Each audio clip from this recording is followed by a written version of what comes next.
आप सभी को मेरा नमस्कार। मैं हरीजीत लहरे स्वयं के इस कोर्स में आपका स्वागत करता हूं। आज के लेक्चर में हम डिस्कस करने वाले हैं वायु गुणवत्ता मानक और वायु गुणवत्ता निगरानी के बारे में। तो आज का टॉपिक स्टार्ट करने से पहले पिछले लेक्चर के बारे में ब्रीफ में डिस्कस कर लेते हैं। तो पिछले लेक्चर में हमने देखा था वायु प्रदूषण के प्रभाव के बारे में, इफ़ेक्ट्स ऑफ एयर पॉल्यूशन के बारे में देखा था, जिसमें हमने समझा था वायु प्रदूषण का मानव स्वास्थ्य, वन्य जीवों और पर्यावरण पर प्रभाव, वायु प्रदूषण का सामग्री और संरचनाओं पर प्रभाव। उसके बाद हमने देखा था वायु प्रदूषण का वायुमंडल, मिट्टी और जल स्रोतों पर प्रभाव। फिर हमने देखा था वायु प्रदूषण का ग्रह पर दीर्घकालीन प्रभाव, और लास्ट में हमने कवर किया था वायु प्रदूषण के रोकथाम के उपाय के बारे में। तो आज के लेक्चर में हम चर्चा करने वाले हैं, सबसे पहले देखने वाले हैं एयर क्वालिटी के बारे में, फिर हम देखेंगे हार्मफुल कंसंट्रेशन, उसके बाद हम देखेंगे वायु प्रदूषण में जो भौगोलिक कारक हैं उसके बारे में हम चर्चा करेंगे, फिर हम देखेंगे वायु प्रदूषण के नियंत्रण विधान जो हैं उसके बारे में देखेंगे, फिर हम देखेंगे एयर पॉल्यूशन सैम्पलिंग के बारे में देखेंगे, एयर पॉल्यूशन सैम्पलिंग होता क्या है उसके बारे में हम देखेंगे। उसके बाद हम देखेंगे एयर पॉल्यूशन मॉनिटरिंग, और उसमें हम कवर करेंगे जो एयर पॉल्यूशन मॉनिटरिंग के जो डिफरेंट टेक्निक्स हैं, डिफरेंट मेथड्स हैं, उसके बारे में हम चर्चा करेंगे। और लास्ट में हम कवर करेंगे वायुमंडलीय प्रदूषण की निगरानी से जो होने वाले लाभ हैं उसके बारे में हम देखेंगे।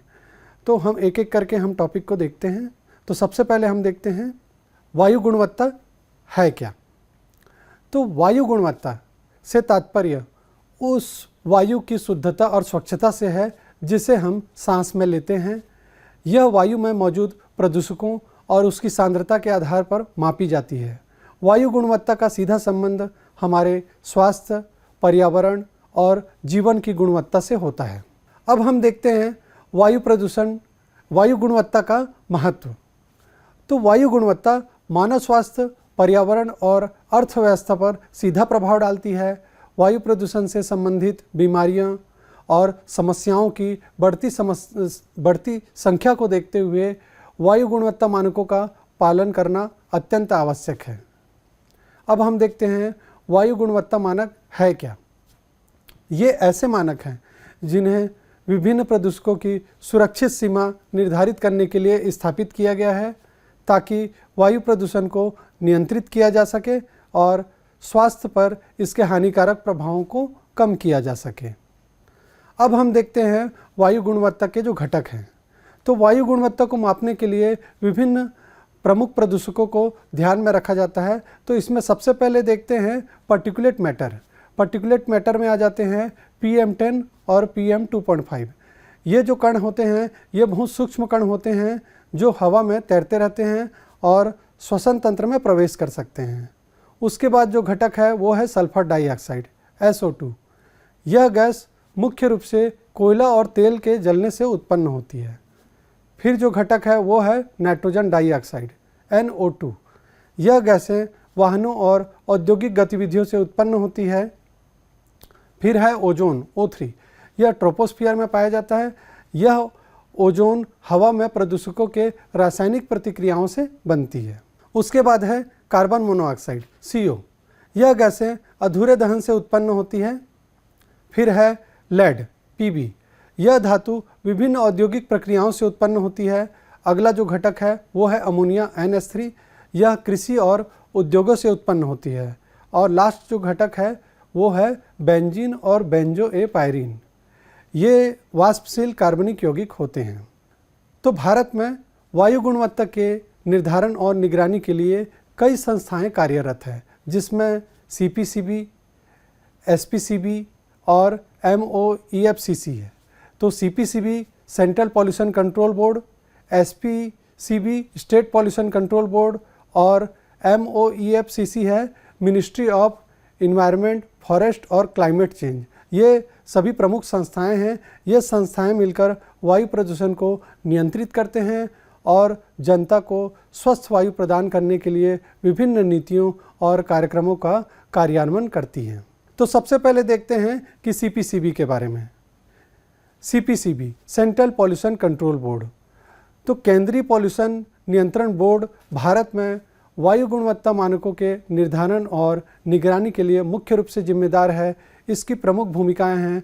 पहली जो भूमिका है वो है वायु गुणवत्ता मानकों का निर्धारण। तो सीपीसीबी विभिन्न प्रदूषकों के लिए राष्ट्रीय मानक तय करता है। उसके बाद जो भूमिका है वो है निगरानी नेटवर्क। सीपीसीबी देश भर में वायु गुणवत्ता निगरानी नेटवर्क का संचालन करता है, जो वास्तविक समय में वायु गुणवत्ता डेटा एकत्र करता है।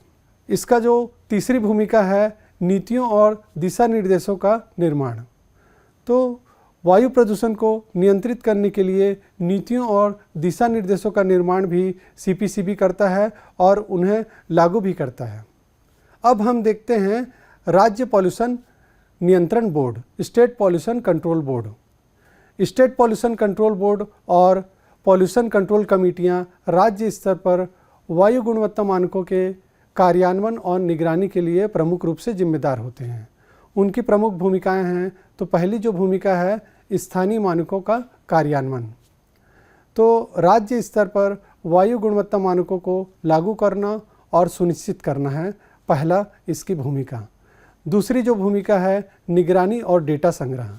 राज्य के विभिन्न क्षेत्रों में वायु गुणवत्ता निगरानी और डेटा एकत्र करना। अगली जो भूमिका है वो है स्थानीय नीतियों और उपायों का विकास। इसमें स्थानीय वायु प्रदूषण समस्याओं को हल करने के लिए नीतियों और उपायों का विकास करना है।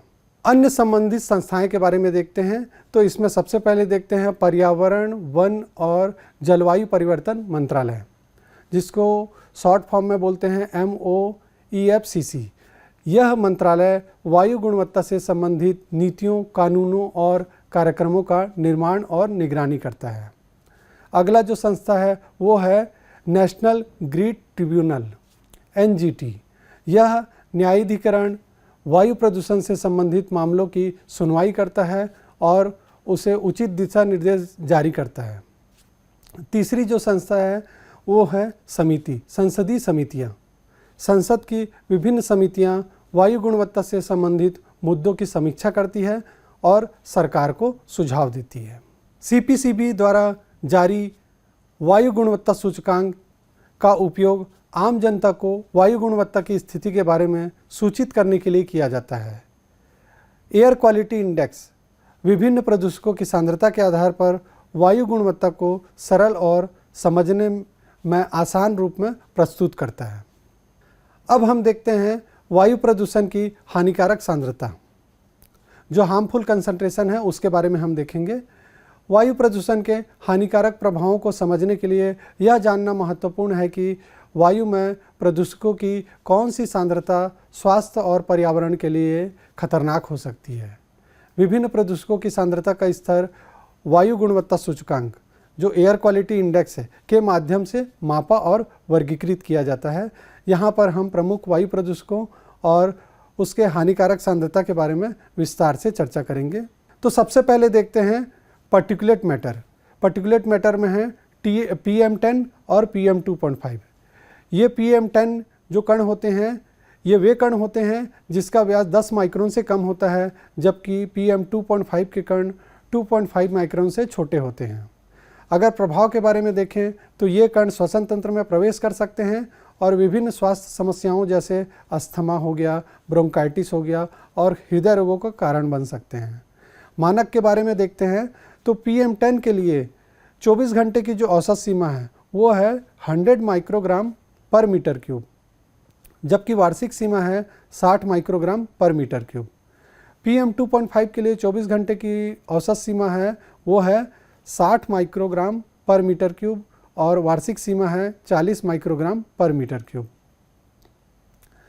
अगला देखते हैं सल्फर डाइऑक्साइड SO2।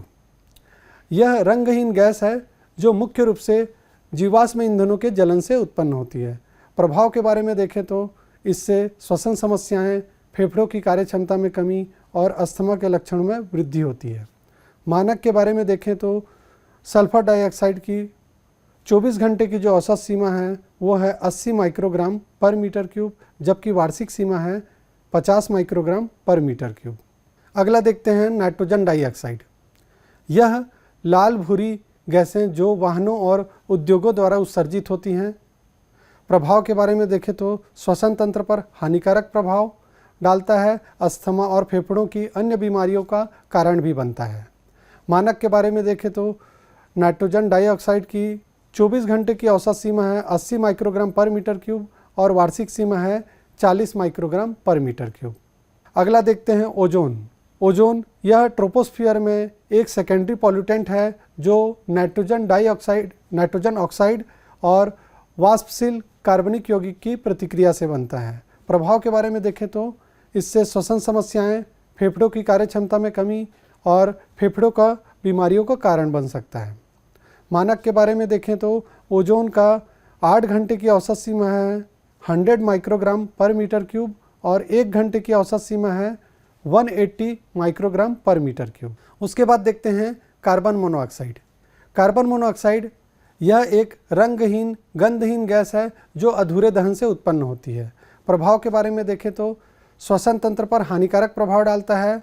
यह हृदय रोग और अत्यधिक मात्रा में सेवन करने से मृत्यु भी हो सकती है। मानक के बारे में देखें तो कार्बन मोनोऑक्साइड की 8 घंटे की औसत सीमा है 2 मिलीग्राम पर मीटर क्यूब और 1 घंटे की औसत सीमा है 4 मिलीग्राम पर मीटर क्यूब। अगला देखते हैं सीसा, पीबी। यह एक भारी धातु है जो वाहनों, उद्योगों और पेंट से उत्पन्न होती है। प्रभाव के बारे में देखें तो तंत्रिका तंत्र पर हानिकारक प्रभाव डालते हैं। बच्चों की आईक्यू में कमी और विभिन्न शारीरिक विकार इससे उत्पन्न हो सकते हैं। मानक के बारे में देखें तो 24 घंटे की औसत सीमा है 1 माइक्रोग्राम पर मीटर क्यूब, जबकि वार्षिक सीमा है 0.5 माइक्रोग्राम पर मीटर क्यूब। अगला देखते हैं अमोनिया। यह कृषि और उद्योगों से उत्पन्न एक गैसें हैं। अगर प्रभाव के बारे में देखें तो श्वसन समस्याएं हो सकती है, इससे आँखों में जलन हो सकता है। मानक के बारे में देखें तो अमोनिया का 24 घंटे की औसत सीमा है 400 माइक्रोग्राम पर मीटर क्यूब और वार्षिक सीमा है 100 माइक्रोग्राम पर मीटर क्यूब। अंतिम जो है वो है बेंजीन और बेंजोपायरीन। ये वाष्पशील कार्बनिक यौगिक हैं जो वाहनों और उद्योगों से उत्पन्न होती हैं। प्रभाव के बारे में देखें तो इससे कैंसर और अन्य स्वास्थ्य समस्याएं हो सकती है। मानक के बारे में देखें तो बेंजीन के लिए वार्षिक सीमा है 5 माइक्रोग्राम पर मीटर क्यूब और बेंजोएपायरीन के लिए है वार्षिक सीमा 1 नैनोग्राम पर मीटर क्यूब। अब हम देखते हैं वायु प्रदूषण में भौगोलिक कारक। वायु प्रदूषण केवल मानव गतिविधियों के परिणाम स्वरूप ही नहीं होता, बल्कि इसके फैलाव और तीव्रता पर विभिन्न भौगोलिक कारण भी महत्वपूर्ण प्रभाव डालते हैं। इन कारकों के प्रभाव को समझना वायु गुणवत्ता प्रबंधन और नियंत्रण में महत्वपूर्ण हो सकता है। यहाँ हम वायु प्रदूषण पर प्रभाव डालने वाले जो प्रमुख भौगोलिक कारक हैं उसके बारे में विस्तृत से चर्चा करेंगे। तो सबसे पहले देखते हैं टोपोग्राफी। टोपोग्राफी में देखते हैं पहाड़ी और पर्वतीय क्षेत्र। पहाड़ी और पर्वतीय क्षेत्र वायु प्रदूषण की गति और फैलाव को सीमित कर सकते हैं। ये क्षेत्र अक्सर जो टेम्परेचर इन्वर्जन के कारण प्रदूषकों को निचले वायुमंडल में ट्रैप कर सकता है, जिससे प्रदूषण की सांद्रता बढ़ सकती है। अगला देखते हैं टोपोग्राफी में मैदान और समतल क्षेत्र। समतल क्षेत्र में वायु प्रदूषण अपेक्षाकृत तेज़ी से फैल सकता है, जिससे प्रदूषकों की सांद्रता कम हो सकती है। हालांकि समतल क्षेत्रों में भी बड़े शहरी और औद्योगिक केंद्र वायु प्रदूषण का कारण बन सकते हैं। अगला देखते हैं जलवायु और मौसम। इसमें देखते हैं सबसे पहले तापमान। उच्च तापमान पर प्रदूषकों की रासायनिक प्रतिक्रियाएं अधिक तेज़ी से होती हैं, जिससे ओजोन और अन्य सेकेंडरी पॉल्यूटेंट का निर्माण हो सकता है। ठंडे मौसम में जो टेम्परेचर इन्वर्जन है उसके कारण प्रदूषकों का स्तर बढ़ सकता है। अगला देखते हैं वायु गति और दिशा। तो हवा की गति और दिशा वायु प्रदूषण के फैलाव में महत्वपूर्ण भूमिका निभाती है। उच्च वायु गति प्रदूषकों को तेज़ी से फैला सकती है, जबकि स्थिर हवा वाले क्षेत्र प्रदूषण को अधिक समय तक बनाए रख सकते हैं। अगला देखते हैं वर्षा, रेन। वर्षा वायु प्रदूषण को साफ करने में मदद करती है। बारिश के दौरान प्रदूषक जल की बूंदों के साथ मिलकर जमीन पर गिर जाते हैं, जिससे वायु की गुणवत्ता में सुधार होता है। अगला देखते हैं वनस्पति और हरित क्षेत्र। वनस्पति और हरित क्षेत्र। वन और हरित क्षेत्र वायु प्रदूषण को कम करने में मदद करते हैं। पेड़ और पौधे प्रदूषकों को अवशोषित करते हैं और हवा को साफ करते हैं। घनी वनस्पति वाले क्षेत्र आमतौर पर बेहतर वायु गुणवत्ता बनाए रखते हैं। अब हम देखते हैं शहरी हरित क्षेत्र। शहरी हरित क्षेत्रों में पेड़ पौधे और हरित क्षेत्र वायु प्रदूषण को कम करने में महत्वपूर्ण भूमिका निभाते हैं। ये क्षेत्र कार्बन डाइऑक्साइड, नाइट्रोजन ऑक्साइड और अन्य प्रदूषकों को अवशोषित कर सकते हैं। अगला देखते हैं जल निकाय। जल निकाय में सबसे पहले देखते हैं सागर और महासागर। सागरों और महासागरों के पास स्थित क्षेत्र आमतौर पर वायु गुणवत्ता में सुधार का अनुभव करते हैं। समुद्री हवाएं प्रदूषकों को तट से दूर लेके जाती हैं और उन्हें वायुमंडल में फैलने में मदद करती है। अगला देखते हैं नदियां और झीलें। नदियों और झीलों के पास के क्षेत्र भी अक्सर बेहतर वायु गुणवत्ता बनाए रखते हैं। पानी के निकाय वायु प्रदूषण को कम करने में सहायक होते हैं। अगला देखते हैं मानव जनसंख्या और गतिविधियां। इसमें देखते हैं सबसे पहले शहरीकरण। अधिक जनसंख्या वाले शहरी क्षेत्र वायु प्रदूषण के उच्च स्तर का सामना करते हैं। वाहनों की संख्या, उद्योग और निर्माण कार्य प्रदूषण के प्रमुख स्रोत होते हैं। अगला देखते हैं औद्योगिक क्षेत्र। औद्योगिक गतिविधियां जैसे कारखाने और पावर प्लांट्स वायु प्रदूषण के प्रमुख स्रोत हैं। इन क्षेत्रों में प्रदूषण का स्तर आमतौर पर अधिक होता है। अब हम देखते हैं तापमान व्युत्क्रम, जिसको बोलते हैं टेम्परेचर इन्वर्जन। तो तापमान व्युत्क्रम तब होता है जब ठंडी हवा के परत पर गर्म हवा के परत के नीचे फंस जाती है, जिससे प्रदूषक निचले वायुमंडल में ट्रैप हो जाते हैं। यह स्थिति शहरी और पहाड़ी क्षेत्रों में सामान्य होती है और वायु प्रदूषण की सांद्रता बढ़ा सकती है। अब हम देखते हैं वायु प्रदूषण नियंत्रण जो कानून है उसके बारे में हम देखते हैं। भारत में वायु प्रदूषण एक गंभीर समस्या है और इसके समाधान के लिए विभिन्न कानूनी प्रावधान और नीतियां लागू की गई हैं। ये कानून वायु की गुणवत्ता में सुधार लाने और जन स्वास्थ्य को सुरक्षित रखने के उद्देश्य से बनाए गए हैं। यहाँ हम भारत में वायु प्रदूषण नियंत्रण कानूनों और उससे संबंधित नीतियों का विवरण डिटेल में देखेंगे। सबसे पहले देखते हैं वायु प्रदूषण निवारण और नियंत्रण अधिनियम 1981। तो वायु प्रदूषण निवारण और नियंत्रण अधिनियम 1981 भारत का प्रमुख कानून है जो वायु प्रदूषण के रोकथाम, नियंत्रण और निवारण के लिए बनाया गया है। इसके प्रमुख प्रावधान इस प्रकार हैं। तो सबसे पहला प्रावधान है केंद्रीय और राज्य प्रदूषण नियंत्रण बोर्डों की स्थापना। तो इस अधिनियम के तहत केंद्रीय और राज्य स्तर पर प्रदूषण नियंत्रण बोर्ड की स्थापना की गई है।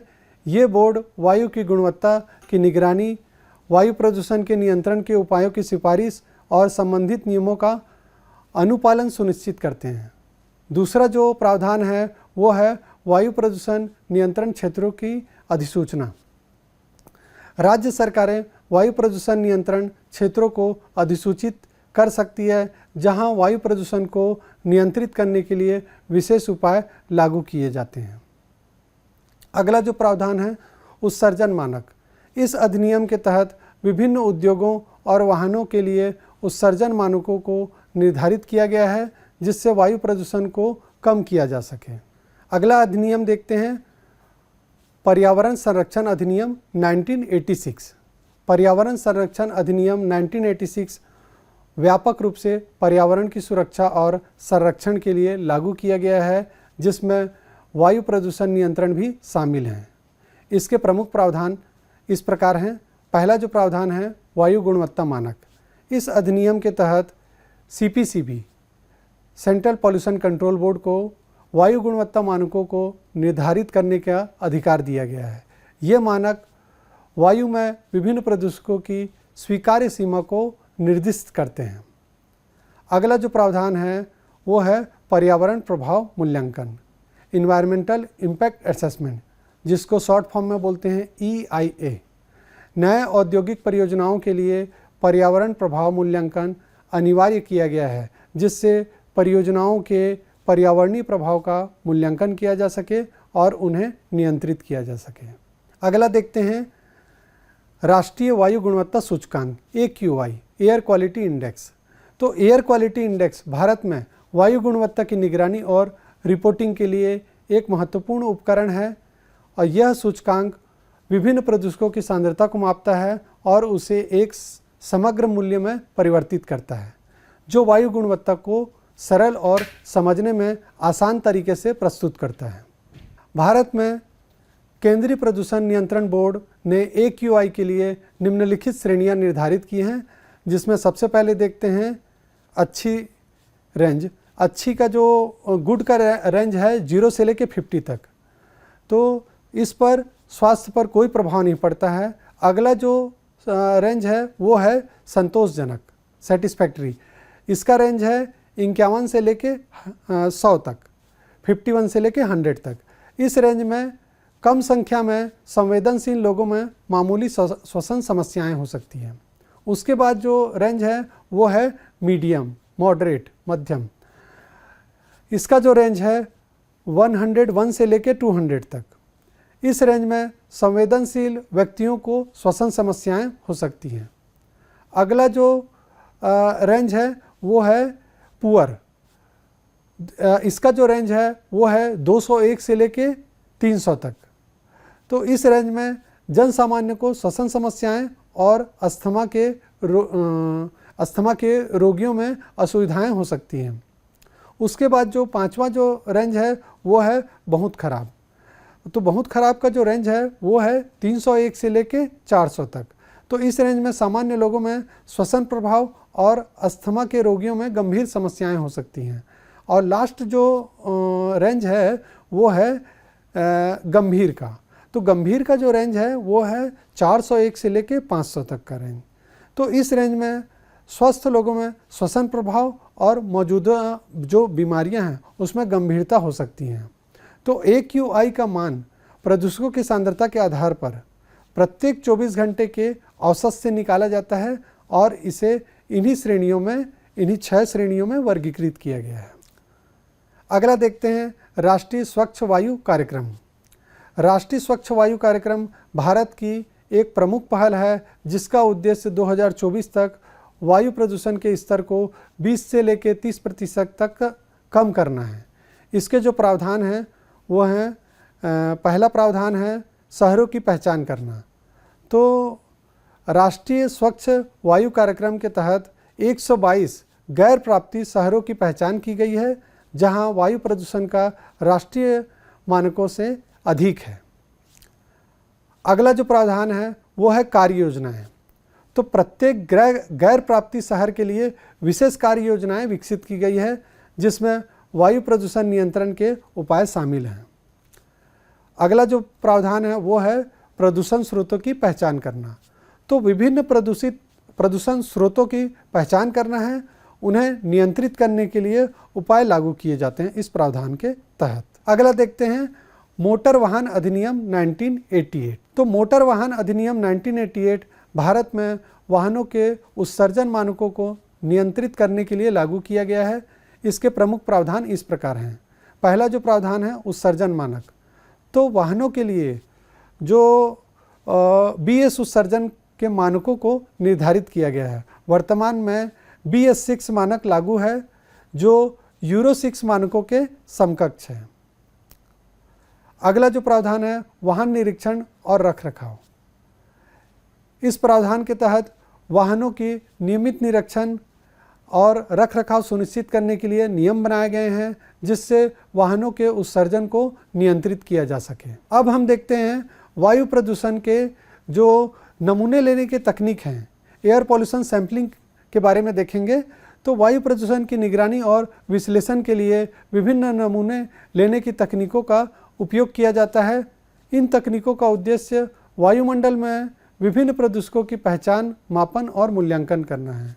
यहाँ पर हम वायु प्रदूषण के नमूने लेने की जो प्रमुख टेक्निक है उसके बारे में हम विस्तार से चर्चा करेंगे। तो एयर पॉल्यूशन बेसिकली 3 टाइप के होते हैं। पहला जो टाइप है वो है एक्टिव सैम्पलिंग टेक्निक, दूसरा जो है वो है पैसिव सैम्पलिंग टेक्निक और तीसरा जो टेक्निक है वो है स्पेशल टेक्निक। तो एक एक करके हम देखेंगे। तो सबसे पहले देखेंगे एक्टिव सैम्पलिंग टेक्निक, जिसको हिंदी में बोलते हैं सक्रिय नमूना तकनीक। अब हम देखते हैं एक्टिव सैम्पलिंग टेक्निक। तो सक्रिय नमूना टेक्निक में नमूने को एक सक्रिय परम की सहायता से संग्रहित किया जाता है। ये टेक्निक अधिक सटीक और विश्वसनीय होते हैं। एक्टिव सैम्पलिंग टेक्निक में सबसे पहले देखते हैं हाई वॉल्यूम सैम्पलर के बारे में। तो हाई वॉल्यूम सैम्पलर का उपयोग पार्टिकुलेट मैटर के मापन के लिए किया जाता है। पार्टिकुलेट मैटर में आ जाते हैं PM10 और PM2.5। मेथड के बारे में देखें तो एक उच्च प्रवाह दर वाले पंप की सहायता से हवा को फिल्टर पंप के माध्यम से खींचा जाता है, सक किया जाता है। फिर फिल्टर पेपर पर जमा जो पार्टिकुलेट मैटर है उसको वजन करके मापा जाता है। अगला टेक्निक है एक्टिवेटेड कार्बन ट्यूब। इसका उपयोग वाष्पशील कार्बनिक यौगिकों के मापन के लिए किया जाता है। मेथड के बारे में देखें तो हवा को पंप की सहायता से सक्रिय कार्बन ट्यूब के माध्यम से प्रवाहित किया जाता है और ट्यूब में जो सक्रिय कार्बनिक यौगिक हैं उसको अवशोषित हो जाते हैं और उसके बाद विश्लेषण के लिए इसको बाहर निकाल लिए जाते हैं। अगला टेक्निक है इलेक्ट्रोकेमिकल सेंसर। इसका उपयोग गैसें जैसे कार्बन मोनोऑक्साइड, नाइट्रोजन डाइऑक्साइड और सल्फर डाइऑक्साइड के मापने के लिए किया जाता है। मेथड के बारे में देखें तो जो सेंसर्स के साथ रासायनिक प्रतिक्रिया करके विद्युत संकेत उत्पन्न करते हैं जिसे मापा जाता है। अगला टेक्निक देखते हैं पैसिव सैम्पलिंग टेक्निक। तो पैसिव सैम्पलिंग टेक्निक में नमूने को बिना पंप या ऊर्जा स्रोत से संग्रहित किया जाता है। ये टेक्निक सरल और कम लागत वाली होती हैं। तो इसमें सबसे पहले देखते हैं जो टेक्निक है वो है डिफ्यूजन ट्यूब। इसका उपयोग गैसों जैसे नाइट्रोजन डाइऑक्साइड, सल्फर डाइऑक्साइड और ओजोन के मापने के लिए किया जाता है। मेथड के बारे में देखें तो गैसों को डिफ्यूजन की प्रक्रिया के माध्यम से ट्यूब में प्रवेश किया जाता है और एक विशेष अवशोषक पदार्थ द्वारा संग्रहित किया जाता है। अगला जो टेक्निक है वो है फिल्टर पेपर। तो फिल्टर पेपर में पार्टिकुलेट मैटर को मापने के लिए किया जाता है। मेथड के बारे में देखें तो फिल्टर पेपर को खुले में रखकर उस पर वायु में मौजूद पार्टिकुलेट मैटर को संग्रहित किया जाता है। बाद में इस फिल्टर पेपर को वजन करके पार्टिकुलेट मैटर की मात्रा को मापी जाती है। अगला जो टेक्निक है वो है ऑप्टिकल सेंसर्स, जिसका उपयोग वायु में मौजूद विभिन्न गैसों और कणों का मापन करने के लिए किया जाता है। मेथड के बारे में देखें तो ये सेंसर्स गैसों और कणों के प्रकाश के साथ परस्पर क्रिया से उत्पन्न संकेतों को मापते हैं। अगला टेक्निक हम देखते हैं तो यह है स्पेशल टेक्निक्स। तो स्पेशल टेक्निक भी वायु प्रदूषण के नमूने के लिए उपयोग की जाती है। इसमें सबसे पहले देखते हैं एरोसोल मास स्पेक्ट्रोमेट्री। इसका उपयोग वायु में मौजूद एरोसोल कणों के रासायनिक संगठन का विश्लेषण करने के लिए किया जाता है। मेथड के बारे में देखें तो एरोसोल कणों को एक द्रव्यमान स्पेक्ट्रोमीटर में इंजेक्ट किया जाता है जहां इसका विश्लेषण किया जाता है। अगला टेक्निक देखते हैं जिसको बोलते हैं लीडार, लाइट डिटेक्शन और रेंजिंग, जिसका उपयोग वायुमंडल में प्रदूषकों के ऊर्ध्वाधर वितरण के मापन करने के लिए किया जाता है। मेथड के बारे में देखें तो लेज़र बीम को वायुमंडल में भेजा जाता है और वापस लौटने वाले प्रकाश का विश्लेषण करके प्रदूषकों का जो वितरण होता है उसको मापा जाता है। अब हम देखते हैं वायु प्रदूषण की निगरानी से जो होने वाले लाभ हैं उसके बारे में हम चर्चा करेंगे। तो सबसे जो पहला लाभ है वो है रियल टाइम डेटा। तो वायु गुणवत्ता की निगरानी से रियल टाइम डेटा प्राप्त होता है जो नीतियों और कार्यक्रमों के निर्माण में सहायक होती है। अगला जो लाभ है वो है स्रोतों का पहचान हो जाना। तो इससे प्रदूषण के प्रमुख स्रोतों की पहचान हो जाती है और उसका नियंत्रण संभव हो पाता है। अगला जो लाभ है वो है स्वास्थ्य जोखिम मूल्यांकन। इसमें वायु प्रदूषण के स्वास्थ्य पर प्रभाव का मूल्यांकन और नियंत्रण संभव हो पाता है। उसके बाद है पर्यावरण संरक्षण। वायुमंडलीय प्रदूषण की निगरानी से पर्यावरण संरक्षण के उपायों को लागू किया जा सकता है। उसके बाद आता है वैज्ञानिक अनुसंधान।